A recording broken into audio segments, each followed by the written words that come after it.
Actually, I don't think you would even say anything. Maybe so? Okay. You don't seem too confident. You don't seem too confident. I know. I said Big Vasha's Maxime.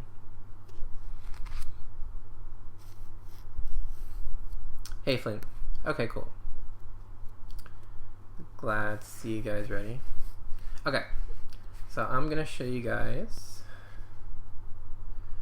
a pawn structure. As Philidor said, pawns are the soul of chess. So, to understand chess, you have to understand pawn structures. Okay. So does anyone know from what opening we might see this pawn structure?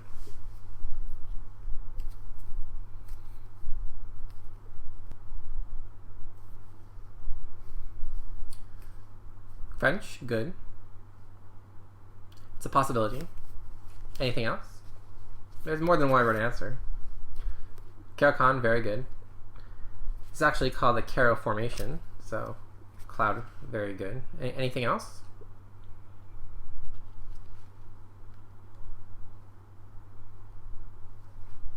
Anything else you might see? King's pawn? Okay, but what king's pawn?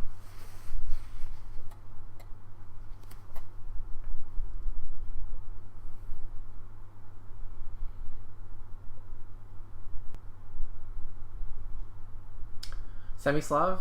Yeah, definite possibility. Definitely. Definitely. D takes e4, absolutely. Absolutely. D takes e4 in the Queen's Gambit. And also in the Catalan. Absolutely right. Okay. I'm gonna throw you guys a little bit of a curveball and say that it can also come about from this opening. Whoops. Which is this one, right?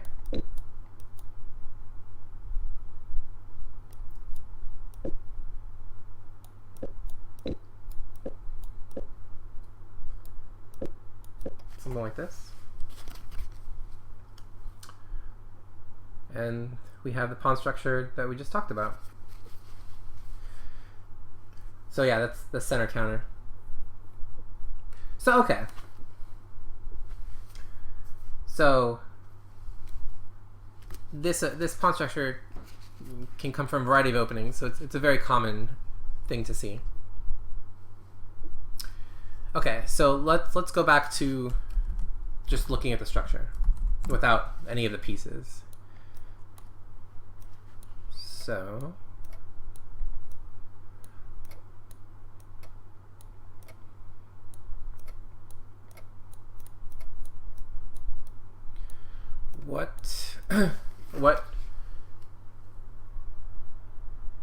what do you guys notice about it?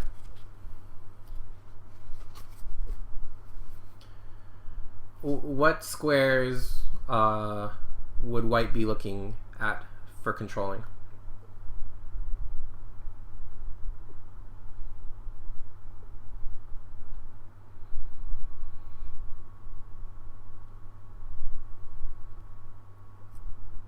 Good, that's one.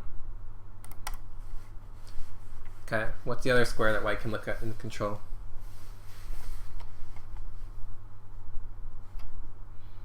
Good. Yep. So, because this pawn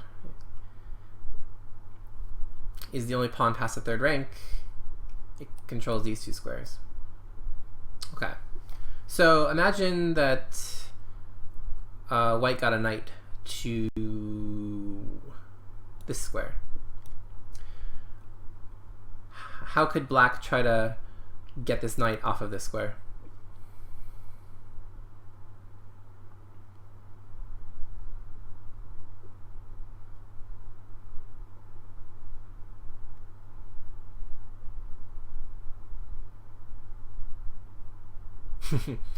Don't use pieces. Don't use pieces.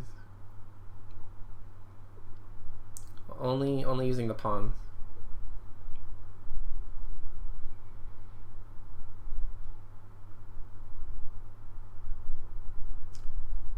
So how would black try to drive that knight from that square? Yep. f6. Right. So Patrick already anticipated my next question, which is, what's the problem with f6? So what would be the problem with f6?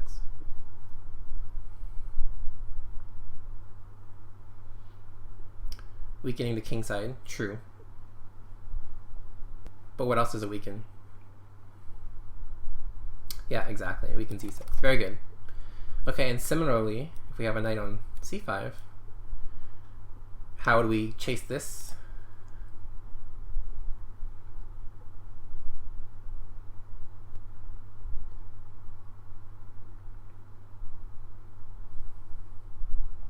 Same way.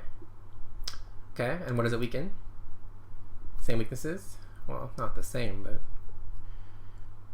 yeah, so it weakens c6. Okay. Yep, and also secondarily a7. Yeah, okay.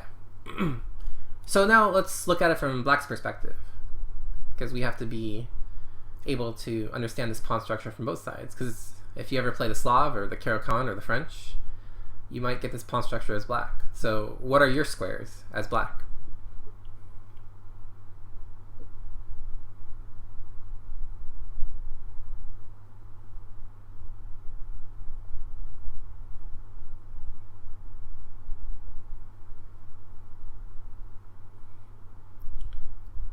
Yep, d5 is definitely one.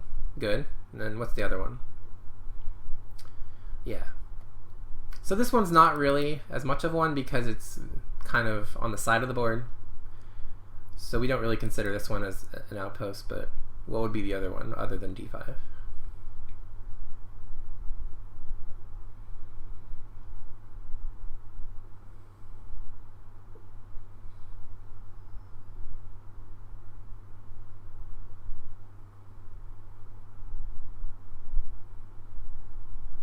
I mean, I can flip it if you want, but I mean, this is pretty simplified position, so you should be able to figure it out.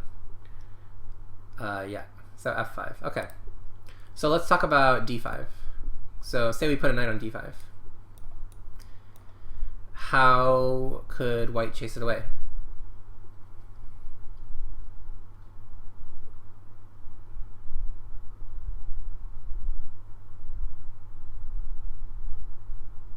Yeah.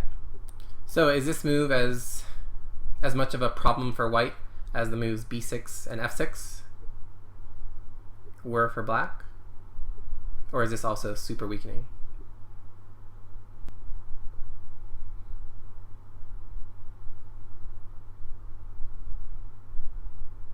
Yeah, you're right, d4 is a bit weakened, but it's not nearly as bad, exactly. And if, for example, if this came about from the Queen's Gambit, c4 would already have been played, right?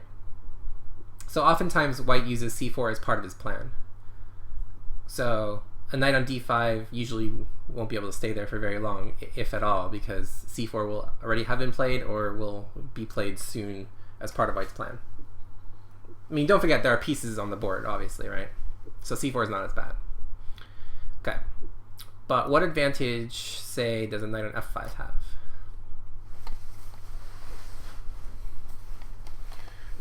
What does it do that none of the other squares that we talked about do?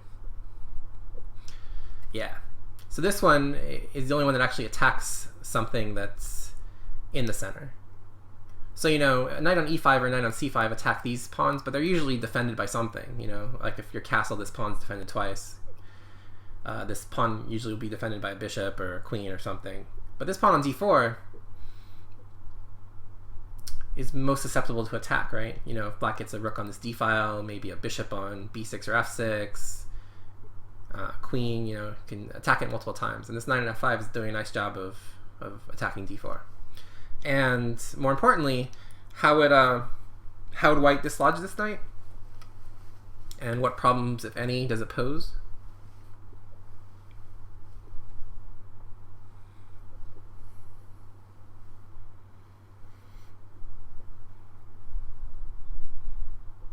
So g4, but unfortunately, if your king is castled here, this g4 might not be the wisest of choices, right?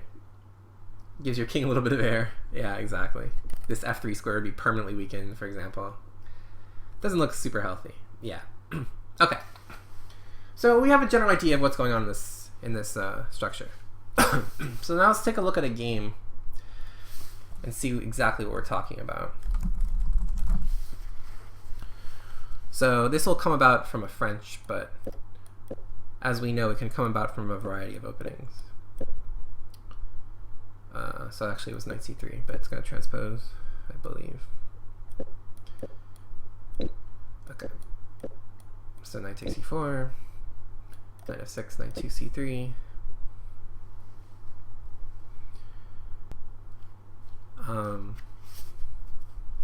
Knight b7, bishop f4. Take. Black is a little bit more cramped, so he's trying to exchange pieces, which makes sense. Bishop d3, castle. Knight takes, bishop takes, c3, and queen d5. Okay. So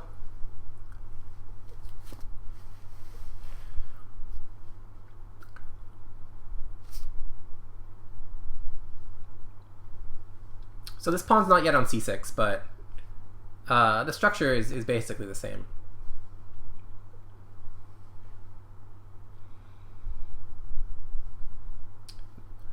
We've traded both sets of knights, and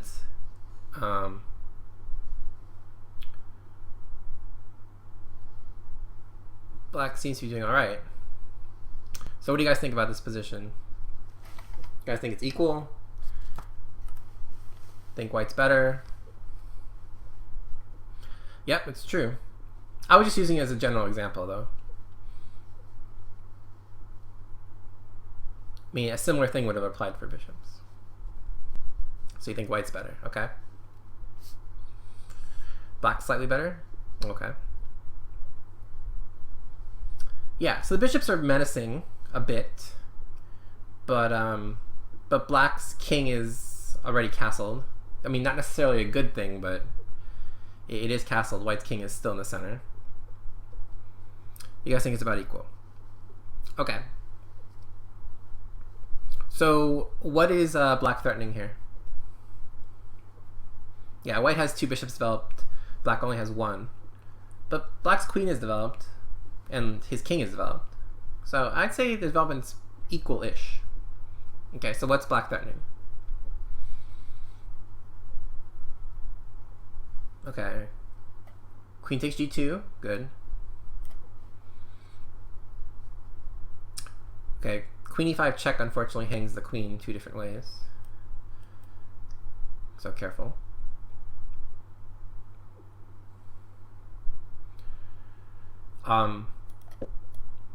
Okay. There's something else that black's threatening, though. It's more subtle and more positional. Do you guys know what that might be?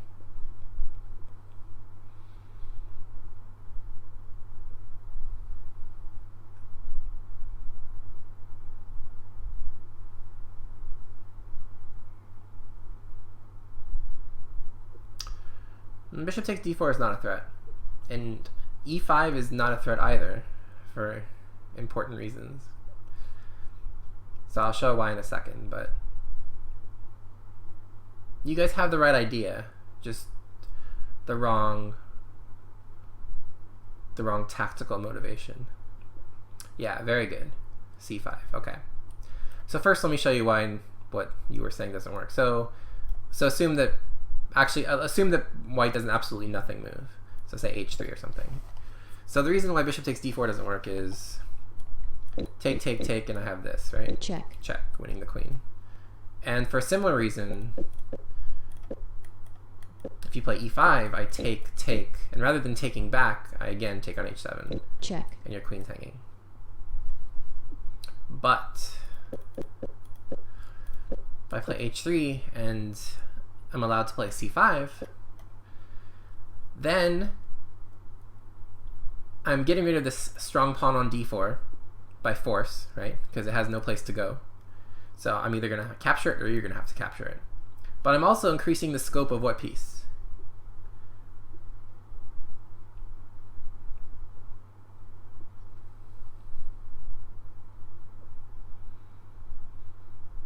By playing c5.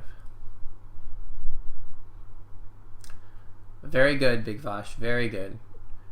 And very good, Patrick, as well. So yeah, you're increasing the scope of this guy, because now it can look at this pawn, and which means you can't really push this guy, and I can threaten this guy and make stuff happen. But also, as Big Vosh pointed out, after this exchange, all of a sudden my rook can come to d8. And it seems that black can make better use of the d file than white, because his rook can get to the d file quicker. So that's also a very important point. So this move c5 is often going to come into play in this type of structure. Even if black has played a previous c6. In this case he hasn't, but even if he has, the c5 break is something to consider. Okay, so now that we've established the threats of black, which are queen takes g2, which is slightly more salient, but also this move c5, which is a positional threat of sorts. Yeah, it doesn't win anything, but it definitely helps black equalize, let's put it that way. With that in mind, what should white play here?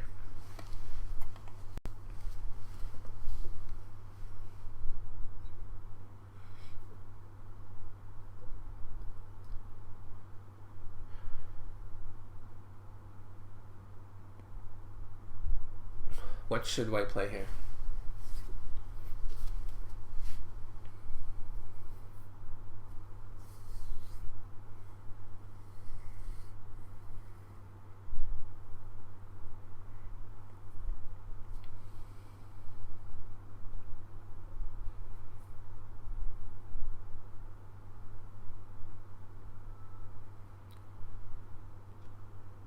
So this is very tricky.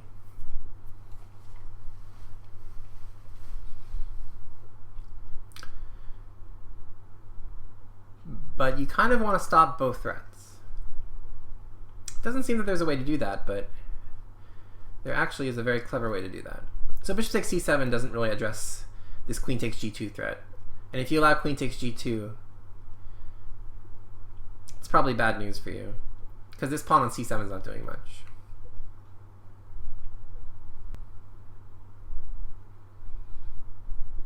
Yeah, and queen g4 loses to actually e5 now, because now I'm threatening this guy, and I'm threatening this guy.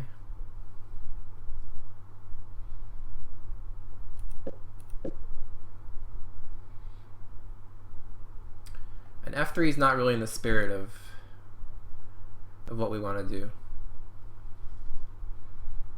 And if castle c5, queen c2, at the very least I can just take on d4. You take on h7, and this has got to be better for black, right? I mean, this pawn is strong. If you go rook d1 or something, I go e5. This is going to be very good for black. This bishop's going to get trapped soon. So the right answer is actually this very quiet move, queen to e2. So it looks like I'm not stopping either thing. But now, can you guys tell me why shouldn't black take here, and why shouldn't black play here?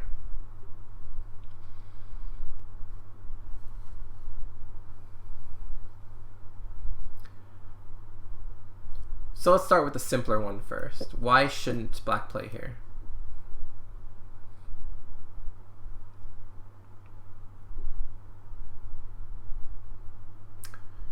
Okay, yeah, so c5, bishop e4, and all of a sudden I win a pawn, right?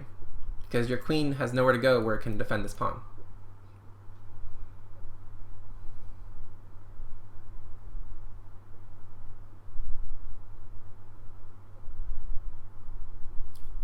So for example, if you try something tricky, like say queen to b3, with the idea that if I take on c5, you can play this move. Check. And then if I take, you take and fork.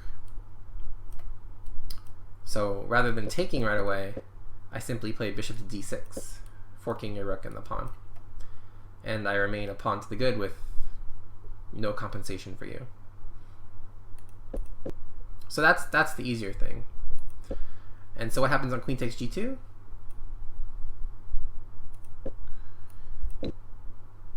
Yeah, So you can actually throw in bishop e4 first. That's a good move to throw in. And then after queen h3, which is forced, only move, right? No other square for the queen. Can't go here, can't go here, can't go here, can't go here, can't go here, can't go here, here, or here, or here, or here. So it has to go to here. And yeah, and now you can castle, and you get pretty good compensation on this g file, and also this queen is very much out of play. Or if you want to, you can even just win a pawn back. And you see how the difference is in this position. This queen was forced to h3. Whereas if you had just taken on c7 right away, after queen takes g2, you had no bishop e4, so you would have to play something like rook f1. And then taking on g2 was fully justified. But here it's a completely different story because this queen is almost trapped, so it's liable to get harassed further, and then you can kind of, you know, castle, play rook g1, rook g3, bishop e5, get rid of this bishop, and then start playing on this g pawn. If he goes g6, you have like h4, h5 ideas. So black did none of that and played c6. And now look, it's our pawn structure, right? White's, of course, played extra moves a3 and c3, but the skeleton for black is exactly what we saw from the beginning. Okay. So now we castle, because now we want to defend this guy. Rook e8. Rook a d1. Bishop d7 and rook fe1. So notice how white's activating his rooks. Getting a rook on the d file, so that maybe he wants to play c4 at some point. And then if queen takes d4, he can play bishop takes h7 check and discover an attack. And then brings his f rook to e1, because that's the half-open file. So you often want to put your rooks on the half-open files. And so in this particular pawn structure, often the f rook will go to the e file in order to gain the maximum scope, but also to stop potential pawn breaks. For example, e5 here.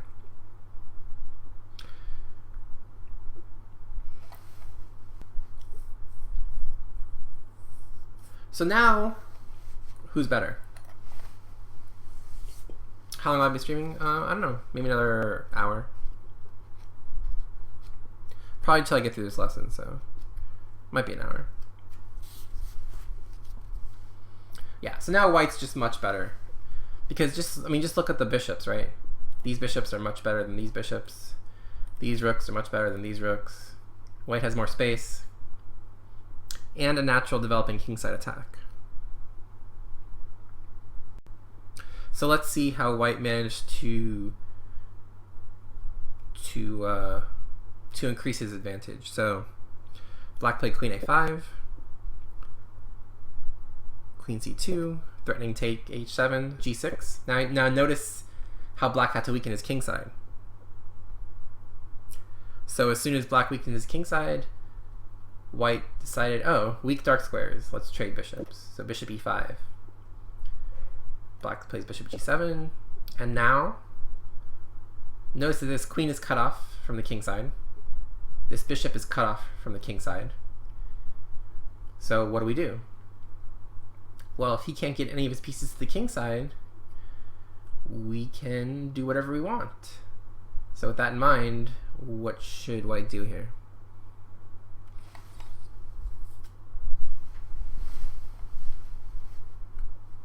This is a very, very typical plan. Yeah, rook lift is good. Rook lift is good. But what do we need first? What do we need first? Yeah, we can't just mate with pieces. We need pawns. Exactly. h4. So we need to open some lines first. But rook lifts are coming. You're absolutely right. So queen d8, h5, queen g5, bishop takes, king takes, rook e5, queen e7, rook to e1. Notice how white's rooks are pouring into the position though. Rook g8. And now, time to infiltrate on the dark squares. Queen c1. Now looking at this whole diagonal. very strong move. Because the queen was no longer needed on the light squares, because this formation kind of blunts the whole light square thing. But it's time to infiltrate on the dark squares. So rook a d8. Now it's time for the rook lifts. Rook 1e3, bishop c8, rook h3. You see how black's been doing nothing, and white's just been bringing all his pieces over to the king side? Very, very instructional. Very instructional. So after king f8, queen h6, rook g7, take, and now this very nice move, bishop takes. So if he takes this, then queen h8 and rook f3 just is over. So he has to play queen f6, rook g5, king e7, rook f3, and black resign. Because the queen's in the trap. Queen in the trap. Queen in the trap. So, hey, don't fianchetto your rook. Good advice. Black fianchettoed his rook. He's gonna have a bad time. Okay, so what did black do wrong here? Well, the problem is black really did nothing. And if you play this pawn structure and play this passively, you're gonna get beat like black did. So what could he have done instead? Let's just quickly look at that real fast. So let's see, back 48. Okay, so here. So he played this move, knight bd7.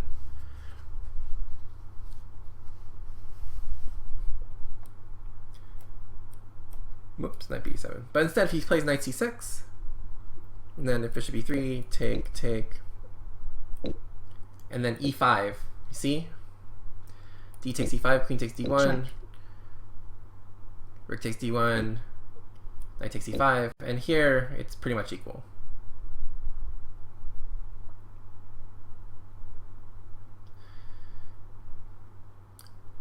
But what was important was that black managed to create a pawn break. Because if this pawn is left unmolested, it's easier for white to kind of generate threats around it than it is for black, because white has more space in the center. So, what is a possible counter for black? Well, going back to the initial pawn structure, let me clear the board. So, going back to the initial pawn structure, and again, there can be slight variations, but the point is the same. Okay, so what would be the two freeing breaks for black here? And remember, we're trying to target this guy.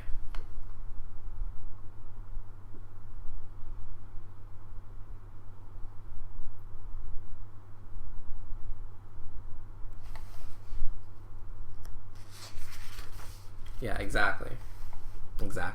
So c5 and e5. Okay. Now, taking into account in general where the other pieces are in the position, which one in general do you think is easier to achieve? E5 or c5?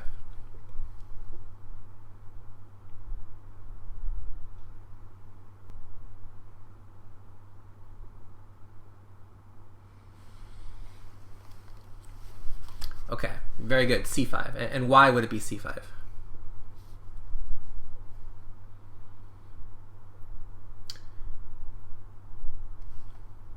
Yeah, so c5 is often easier because you have this bishop that's usually on e7 defending it.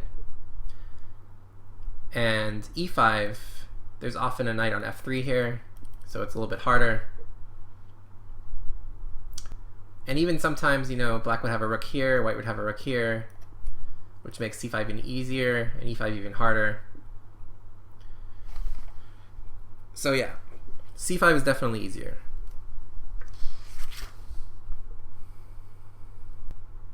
So let's take an example of how a c5 break can help black alleviate his problems. Okay, so this one's going to be from a Caro-Kann.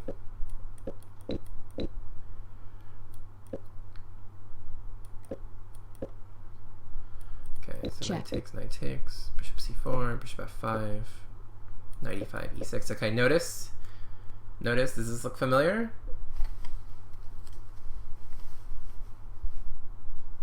Does this look familiar? Should. This is the exact pawn structure. Usually they both castle kingside in general, but there are always exceptions. But you don't necessarily castle where you have the majority, no. Because you kind of want to push your majority, so you don't usually want to castle where your majority is. Okay, so castle, bishop e7, bishop e3, a5, c4, castle, bishop f4. Okay.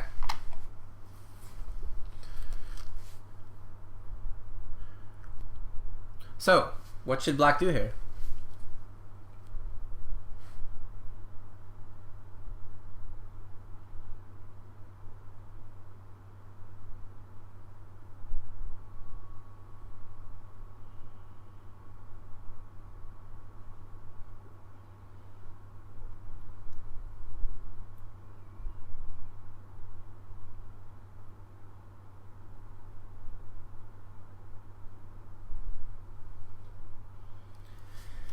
What's the move we just talked about? Yep, c5. Very good. Why a5? Just to gain some queenside space.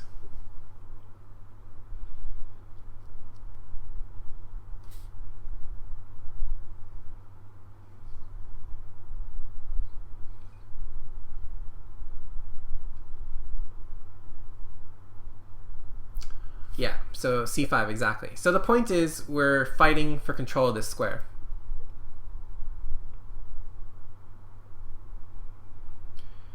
And it's actually very tough for white to maintain control of the square. Okay, because what happens on d5, for example?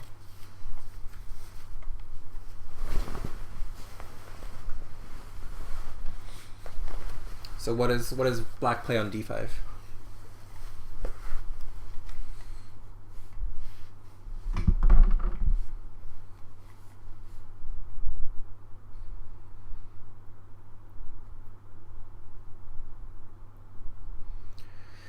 So take in a4 is a possibility, but there's actually something even stronger, which is take, and now you have two guys attacking d5, but you can actually bring a third, and simply bishop e4 wins this pawn, because there's actually no way to defend this guy a third time. And if you play d6, I can simply take it. So bishop e4 just wins the pawn. And if he plays bishop e3,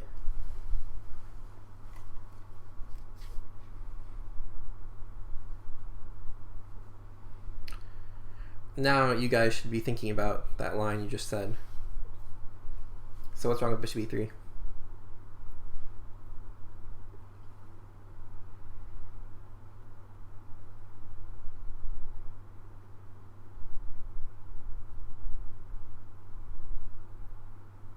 So it's takes, and now a4 wins a piece. Because this bishop is stuck, and this queen is overworked. If the bishop goes to c2, take, and queen takes d4. And if bishop takes pawn, then rook takes, queen takes d4 again. And you've won two pieces for rook, and this is just better for black. So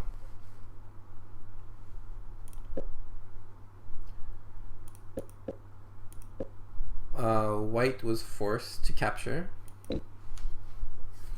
and then black simply recaptured, and then tried to contest this square with the rooks. But what did black do in response?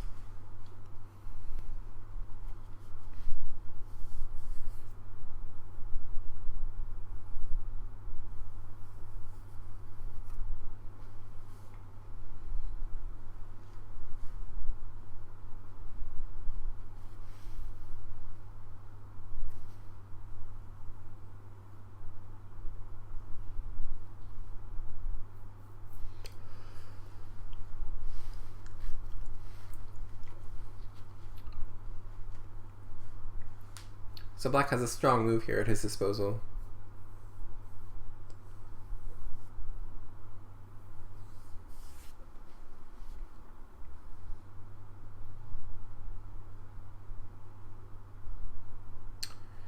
It's a little tricky to see, but the move is queen to d4. So it looks like you're jumping right from the frying pan into the fire, but if this bishop moves to e3, of course, you lose control of e5. So you don't want to play a move like g3, because that weakens your king. And the real point is, if bishop g3, now what does black play here?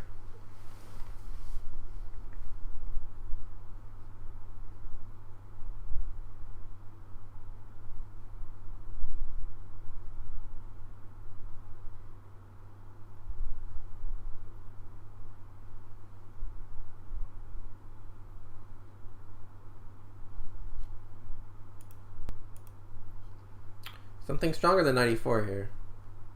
You can actually win a pawn by force.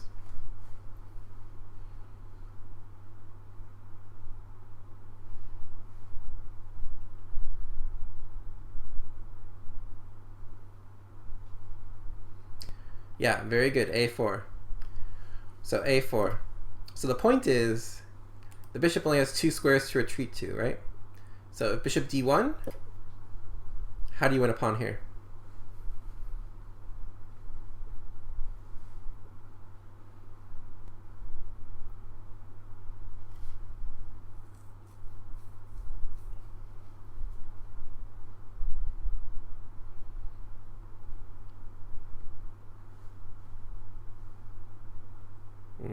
Not knight d7. There's a pin here. Where is there a pin? Yeah, very good. So there's a pin on this pawn. So if we attack it again, we can win it. So a3. Notice this bishop covering b1. So this is disastrous. If bishop c2, how do we win a pawn here?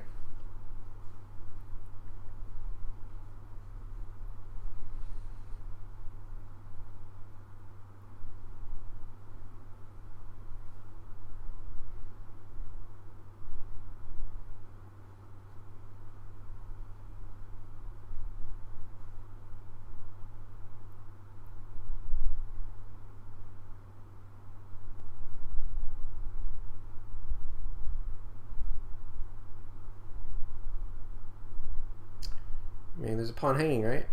So queen takes b2. Free pawn. This bishop can't move with check, so this bishop is pinned. Yep. And then the last thing to look at is what happens if rook a d1. So what happens if he doesn't move the bishop but instead decides to attack our queen? How do we win a pawn here?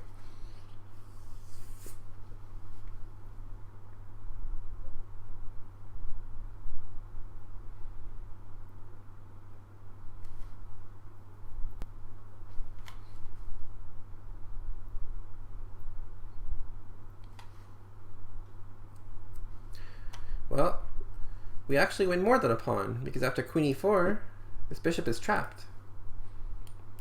It's stuck between these 2 squares, and now we've got 2 attackers, 1 defender on that square. So after queen takes, this bishop is trapped. So white in the game ended up playing bishop c2, and lost after queen takes b2 in a long ending. But notice how all this was kind of started by this move c5. Okay, so c5 is a common idea. Let's look at something that white can do to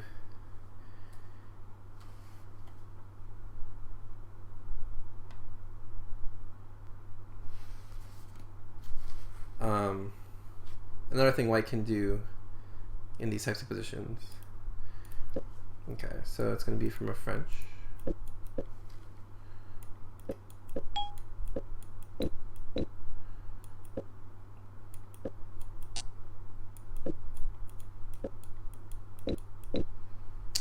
we've got our favorite pawn formation. Yeah, this is going to be from white. So castle knight f6, bishop d3, knight b7, c4, bishop d6, b3, castle bishop b2, queen c7, queen c2, rook f8, rook f1, bishop f8, rook d1, and g6. Okay.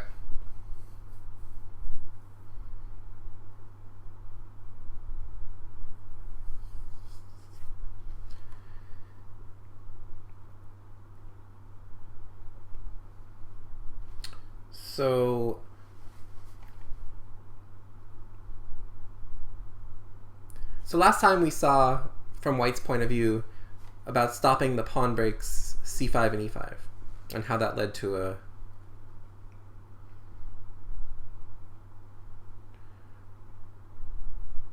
win. So similarly, we've kind of stopped c5 and e5 here as well. But the difference between this game and the other game was, in the previous game, we were able to trade these bishops off. So this pawn structure was much weaker. But now that black has a defending bishop, this structure is actually quite solid on the king side. So we have the same battery, but again, these pawns on h7, g6, and f7 kind of blunt this bishop. So what should white's plan be here to try to take advantage? Yeah. Also, no pieces have been traded yet. It's true. Well, only one piece has been traded, right? A bishop for a knight. So what should white do here, or what should white try to plan?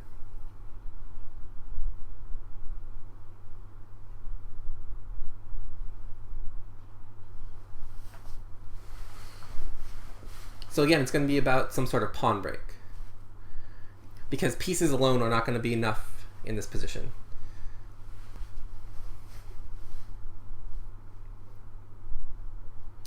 Yeah, I mean, knight e5 looks nice, but black's not obligated to capture. So after knight e5, I can just play bishop g7 or something, and your knight's just kind of sitting there.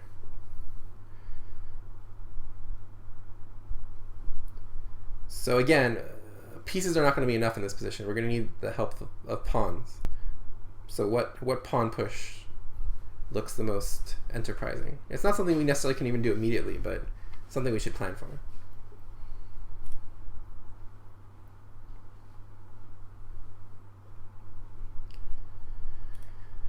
Very good. Very good. So the right pawn push to plan is this one. Yep, very good. Okay. So the question is how to prepare it.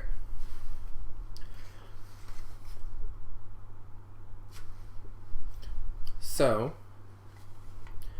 step one is we want to have all of our pieces promoting the advance. So what piece is the best candidate?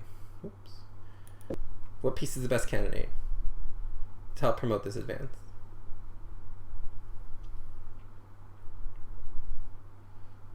Remember, d5 is a light square, so very good. We want to reposition this guy for two reasons. One, it opens this file. But two, we want to actually put this guy here to help support d5. So we're going to play bishop f1, g3, and bishop g2. So that's exactly what happened. Bishop f1, bishop g7, g3, rook a8, bishop g2. Yep. So that's step one. Okay, so after knight h5, what's step two?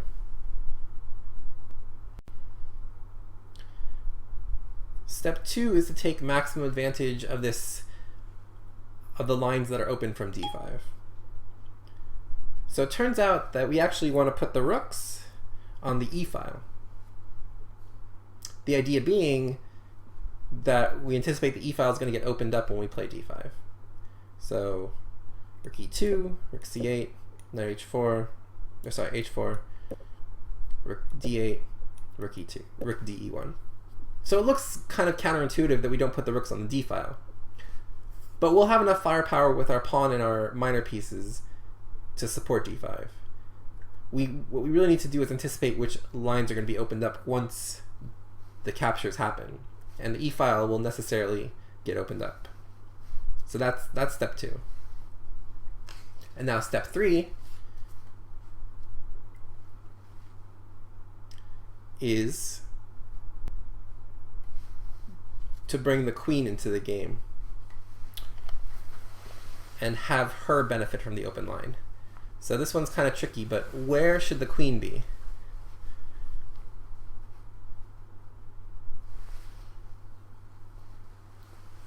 Where should the queen be?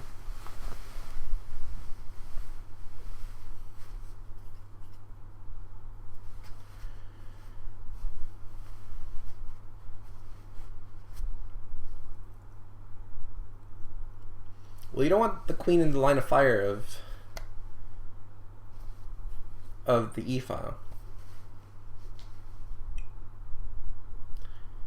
I think Roswell actually has the right idea. He just mentioned the wrong square.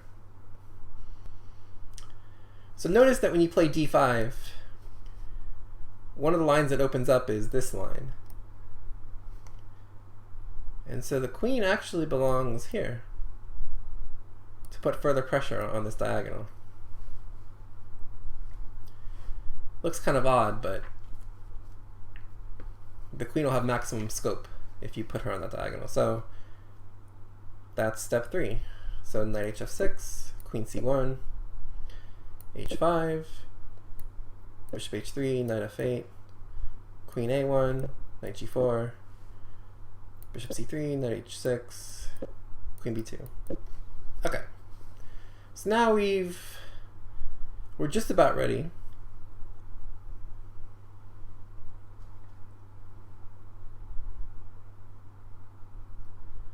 Yeah, I figured you did. So you were right. And now black plays this move knight f5. And so how do we take advantage of this?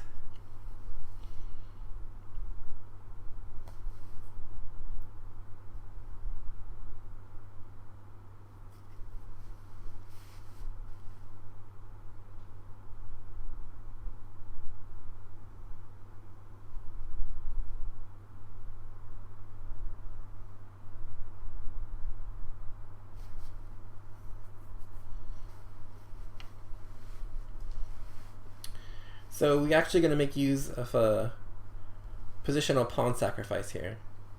So we take on f5, can't take back this way, so he has to take back this way. And now we play this pawn sacrifice d5. So notice again that this is impossible because of rook takes rook. So bishop takes bishop, queen takes, pawn takes pawn. And now, what does white do here? Notice that black's king side is completely ruined. So what does white do here?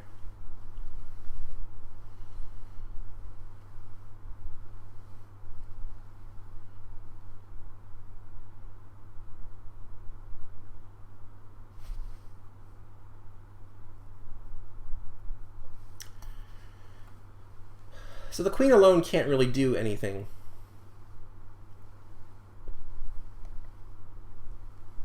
Unfortunately.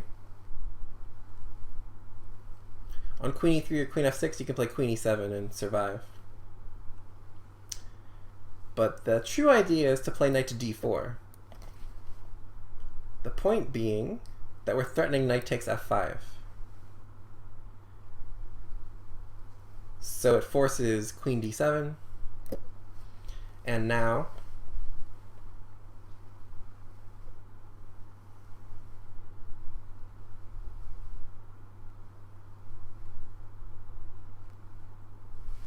what? So what has white gained for his pawn sacrifice? Well, he's kind of ruined black's king side, but what's he about to gain? This is the most important part. Yeah, very good, very good. c5. And now all of a sudden he's getting a passed pawn by force. So he's going to play b4, b5, c6. And this c pawn is going to be very strong. So I'll just show you guys how the rest of the game went so you can see how this paid off for white. So knight h7, b4, a6.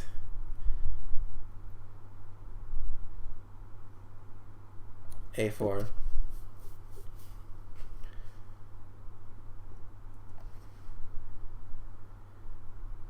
Rook c8. b5, ab5, ab5. Rook f8. c6. bc6, bc6, queen d8. Rook c1. Knight f6. c7, queen d7. And now we finally get our queen into the game.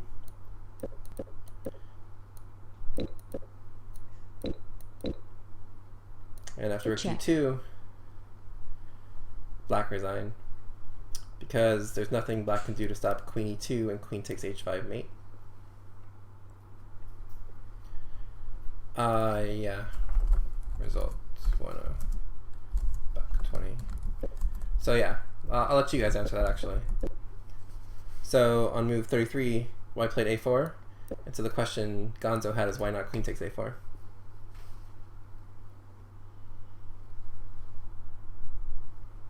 I don't know, you tell me. Queen takes a4, knight f5. Don't forget the queen still defends this.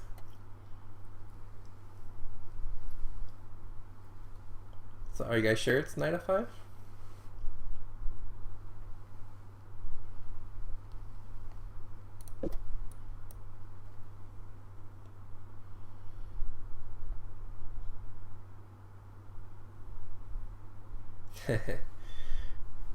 I'm trying to be tricky.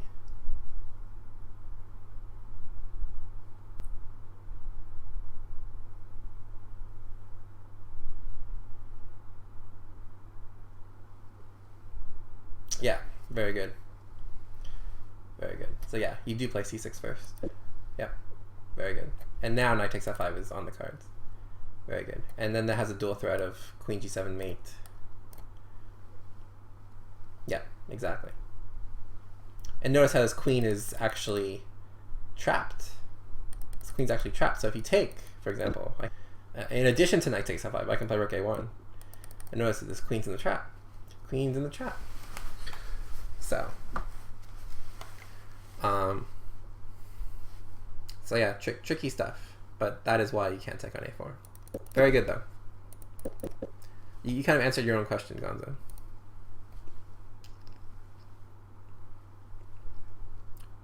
So there's an example of white playing d4, d5, and getting some play. Okay, let's look at one more example of how black now can use that f5 to his advantage.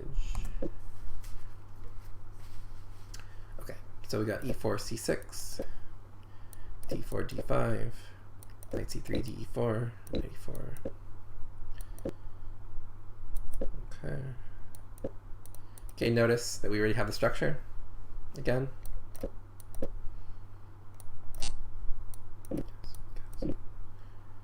Okay, and what should black play here?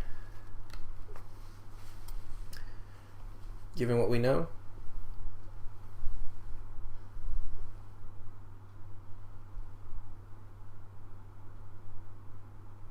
About black's counter strikes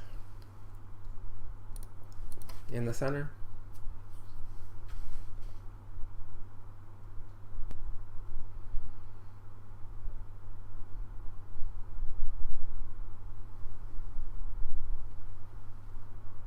Very good. C5. Okay. So yeah, the point is we're immediately counterattacking in the center. And we're also giving an avenue for this bishop, right? Because we're going to play b6 and bishop b7. This bishop will have a nice diagonal. So white plays c3, trying to shore up his pawns. b6, knight e5, bishop b7. f4. Okay. So after c5, black's been able to develop his pieces intelligently. And now, how does black cash in?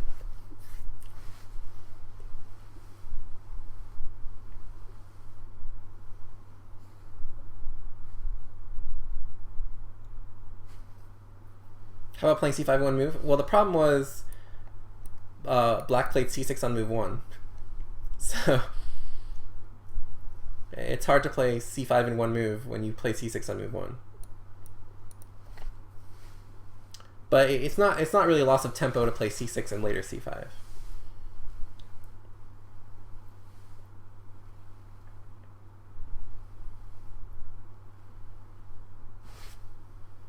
But especially if you're playing this from the Caro-Kann or the Slav, you'll have played the move c6.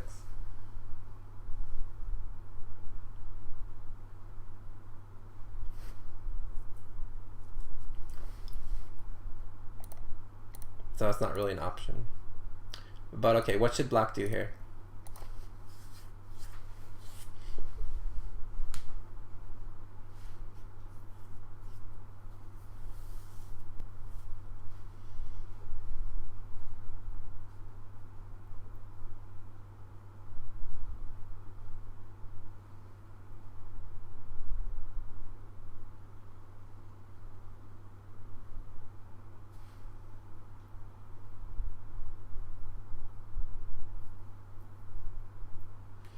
Do you guys see anything?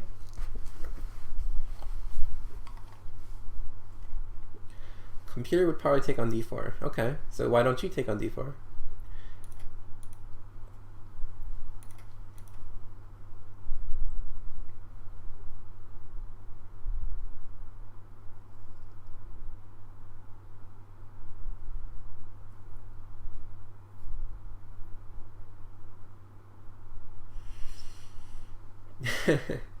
So taking on d4 makes sense, because you give white this isolated queen pawn. But the question is why? And the answer may surprise you.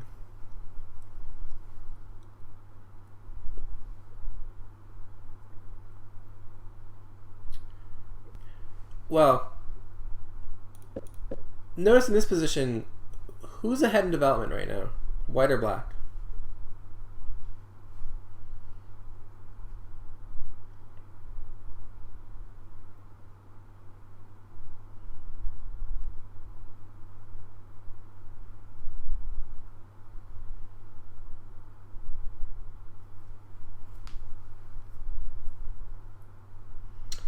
Yeah, it is black, because black has all his minor pieces developed. So, usually when you're ahead in development, you want to try to open up the position.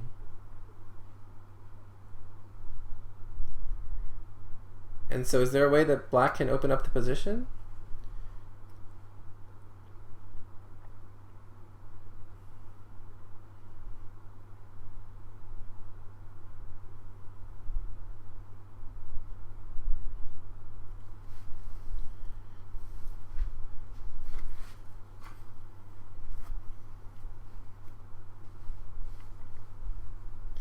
Yep.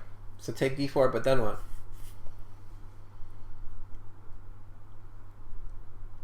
So the answer is actually very pretty. Take on d4, take on d4. And now, the kind of paradoxical knight takes e5. So it seems like, okay, I just gave you this isolated pawn. Why should I unisolate it? But there's a very specific reason. So obviously if pawn takes, then queen takes d4 check. Just wins everything, right? Knight g4 is coming, bishop c5, etc. Okay, but what happens on d takes? This looks like, why would I do this? There's a very specific reason. And what is that reason?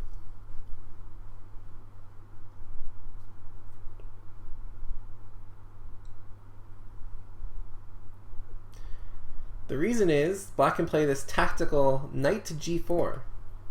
And all of a sudden, black's pieces come pouring into the position. Notice how black's threatening this bishop c5 check, followed by queen h4, which is absolutely nasty. Just basically mates instantly. And notice that if queen takes g4, queen takes d3, obviously. And this bishop is a monster. This bishop will become a monster. And these rooks will grab these open files.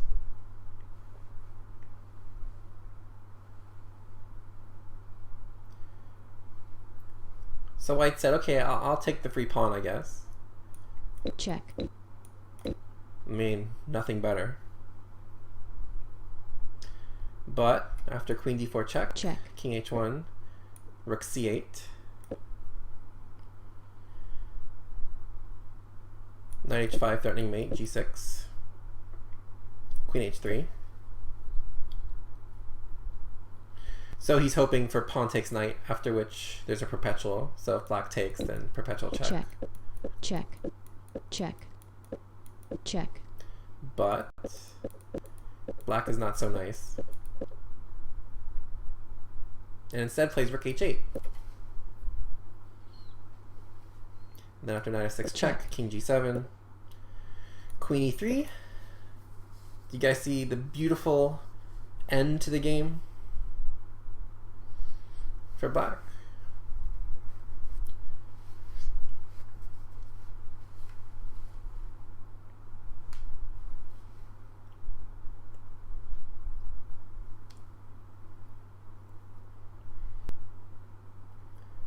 Got some windmills and stuff happening. So bishop takes g2 doesn't quite work. But you have the right idea. So it turns out black can actually leave his queen en prise and play rook to c2. Because if queen takes queen, what happens?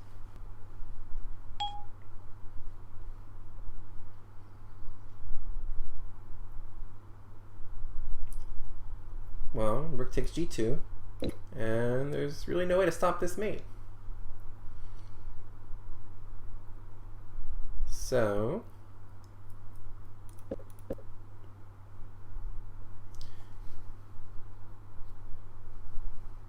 white tried queen to g3, but black continues to offer his queen, queen d3. Please take my queen. And black's like, okay, finally, I'll do it. And after knight g4, how did black end the game?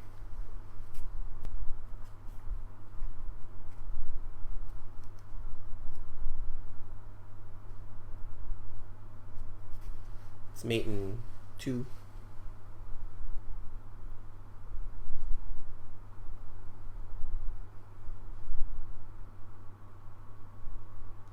Very good, Gonzo. Very good.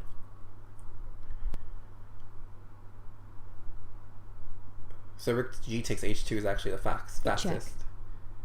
Because after king g1, just mate. Checkmate. So bishop c5 doesn't actually mate because I can block. Rook g3 doesn't actually mate because I can play rook f3 and block. But this actually just mates in 2. I mean, I'm sure some of those are actually winning, but mate in 2 is always good. So rook gh2 and rook g2 is mate. So notice that that move c5 really led to black's pieces just pouring into the position after that nice knight to g4.